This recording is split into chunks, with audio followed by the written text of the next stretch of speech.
Hi, I'm super glad that you stopped by because today I'm going to take you through one simple strategy or give you one simple tip that is going to transform your pitching game from somebody who's struggling to find work to somebody who knows what they need to do to land work. So let's call it from broke to booked, because this strategy, I'm telling you, it works. It has worked for me. It has worked for hundreds of my other students, and I can assure you, if you follow it to the latter, it's also going to work for you and it's going to help you land high-paying clients on LinkedIn. So if you're just getting started or if you are confused, this is the right video for you. Without further ado, let's just jump right into it. Let me just point this out before we head over to my computer so that I can show you the tip on how to land work on LinkedIn very fast. So the thing about LinkedIn is they have a very broad job board that allows you to find different kinds of work. Whether you're working as a copywriter, a transcriber,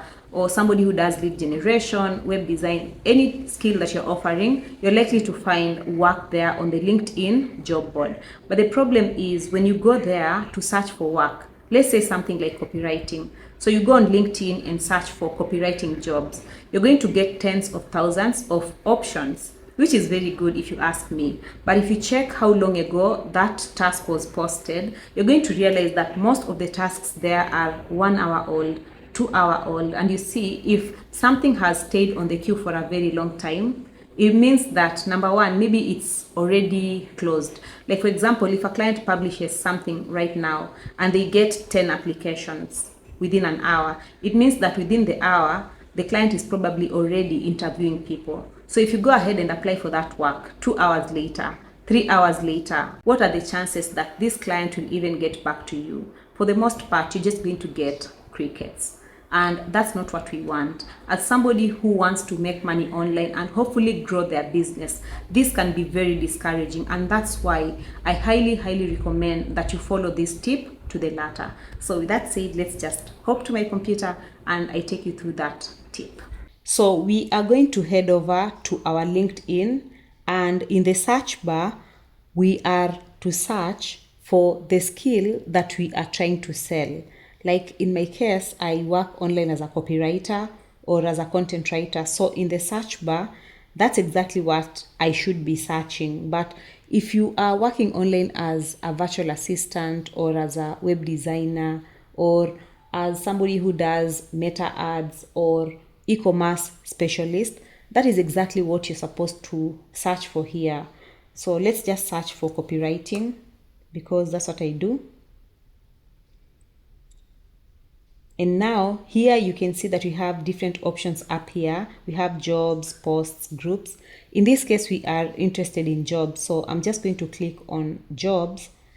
And now you can see that we have different kinds of copywriting jobs available on here. We have this one here, freelance content writer. And when I click on it, you can see that this job has been here for a while, 4 days, and over 100 people have already applied for the job. When I scroll down, this one has been here for 4 days as well, 1 week, over 100 applicants, and so on, 2 weeks, 1 week, and so on. So these jobs have been here for a long time. This one, 1 hour, 5 hours, 1 hour ago. Okay. So the downside with applying for these jobs is that they've already gotten too many applications already, meaning it's very hard for you to get your pitch in the front of your client's eye. And if your client or the client that you're trying to target does not get to see your pitch, then it becomes impossible that they're going to hire you. So that's one of the downsides with applying for work that has been on the queue for a long time. So we want to escape this part. And what we're going to do now is to sieve it down further by clicking date posted. Then we have different options here. We have anytime, past month, past week. Let's sieve it down further to the past 24 hours. And now we have 1K results. So these jobs here have been published at least in the last 24 hours. And like this one, e-commerce copywriter, was published 16 hours ago and it has gotten 15 applicants, which is a bit less compared to the one that was here for 4 days. This one was published 20 hours ago, and when I click on it, it has gotten 100 applications already. Okay, so you can just keep scrolling to see. This one was published 2 hours ago and it has gotten 7 applicants. Now, I want us to narrow down our search even further to find work that was published less than 1 hour ago, because that way it becomes more easy for your client to be able to see your pitch. Because if the job was published less than 1 hour ago, it means that less people have applied for it. So how you do that is you'll come up here. Can you see this URL? The linkedin.com/jobs and whatnot. So I want you to come all the way up to this point where we have this equal sign and then R. So this 86400 stands for seconds. So you want to reduce it to 3200, okay, seconds, so that we can see the most recent jobs. I'm going to click on that.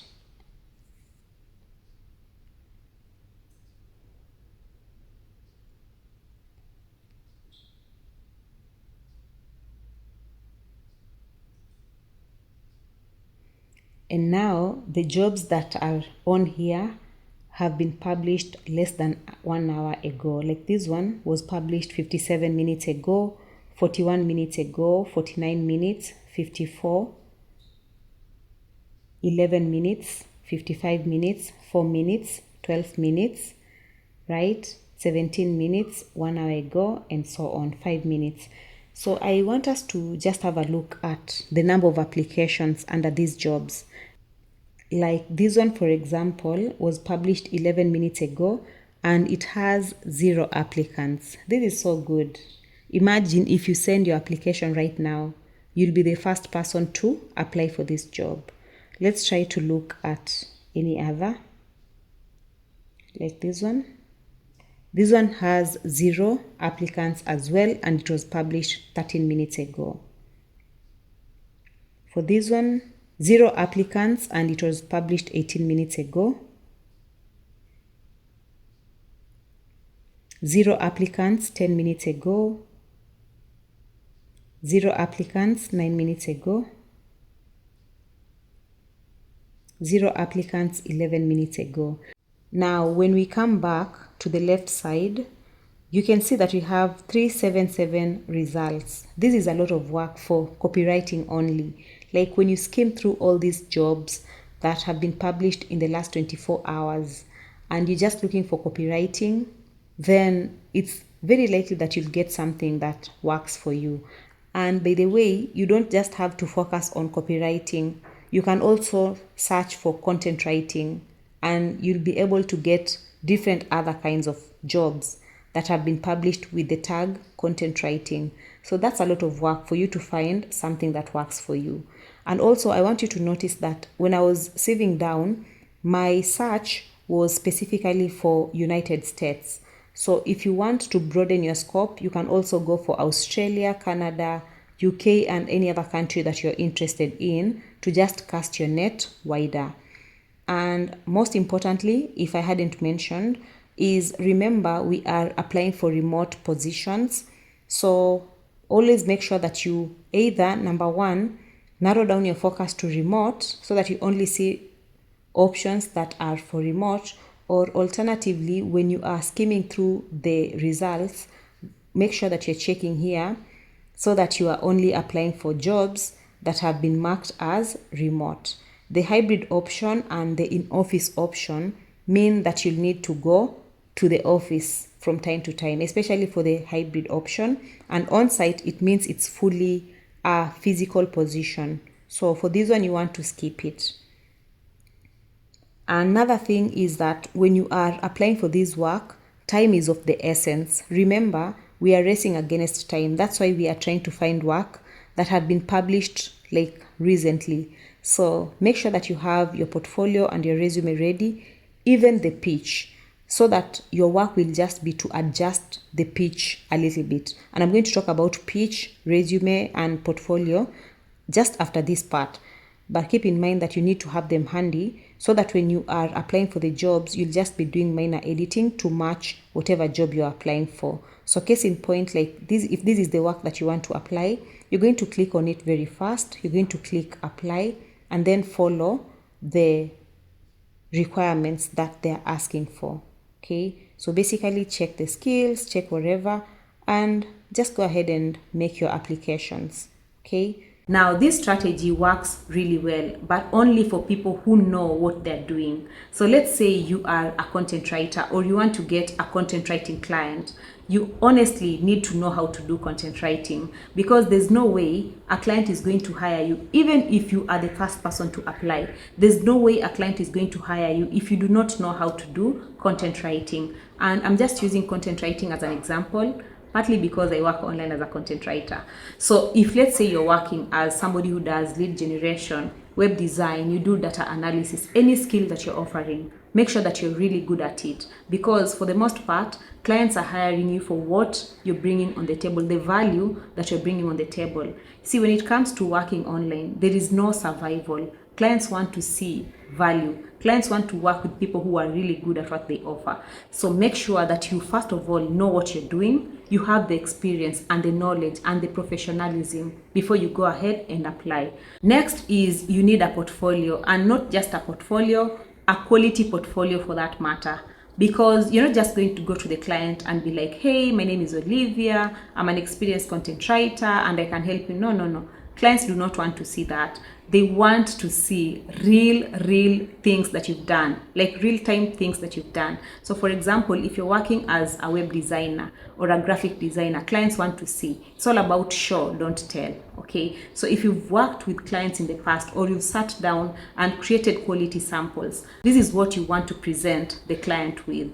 And a portfolio allows you to present everything that you've done in one file. Okay, so think of a portfolio like your marketing or salesperson, because it goes out there and it speaks for you when you can't speak. Okay, so when you are applying for this work, make sure that you have a quality portfolio. Include quality samples. If it's articles, blogs, your graphics, your social media screenshots, anything that you've done, make sure that you're including it in your portfolio before you present it to the client. So when you're making applications, the applications also go with the portfolio so that the client can sample your work and gauge whether or not they want to work with you. Most importantly is your pitch. So the pitch is the message that you're sending to the client. Remember, this is the only bridge between you and the client. The pitch needs to be very captivating, enough to get them to take action. So what I'm trying to say is you need to master your ability to write a very good pitch. It needs to be very persuasive. It needs to move them to take action. And that action is to ask you for more details, or that action is to hire you. So when you're writing the pitch, think of it as like, why should the client care? So I'm writing to them, hey, I'm a writer, but why should they care? So what I'm trying to say is make it more about the client and not you. So don't be like, I'm Olivia, I'm a content writer. No, think about how you're going to help the client. For the most part, they've said maybe they're looking for a content writer to help them with SEO. You can talk a bit about how you can help that business rank on Google. So always think about value when you're writing the pitch, because the pitch is what again can mean the difference between the client taking the next action and then just discarding your email. And lastly, do not forget to follow up. I cannot overemphasize the importance of doing follow-ups. Personally, I have been hired a couple of times after doing the first, second, or even third follow-up. And the reason why follow-ups work is because for one reason or the other, the client might maybe miss your email. Sometimes they'll even open the email and forget to reply. Like, there are very many reasons why clients don't reply or get back to you the first time. So when you do the first follow-up, the client might see the email and get back. By the way, sometimes clients get too many emails and they get overwhelmed. So when you follow up, your email will stand out, because again, maybe when they shared the application and they got too many emails and they got overwhelmed, they were like, okay, I'll see through them later on. But when you do follow up, you see it's the only email they're getting. It becomes very likely that they're going to open it. What I'm trying to say is follow-ups do work. So when you send the first email, don't just leave it at that. Always take time to do the first, the second, and even the third follow-up. That's that for today's video. If you want to learn more about different skills, you can watch this video, or you can check out my other videos, because I have shared lots and lots of resources to help you make money online as a beginner. Bye for now, and I'll catch you in the next one.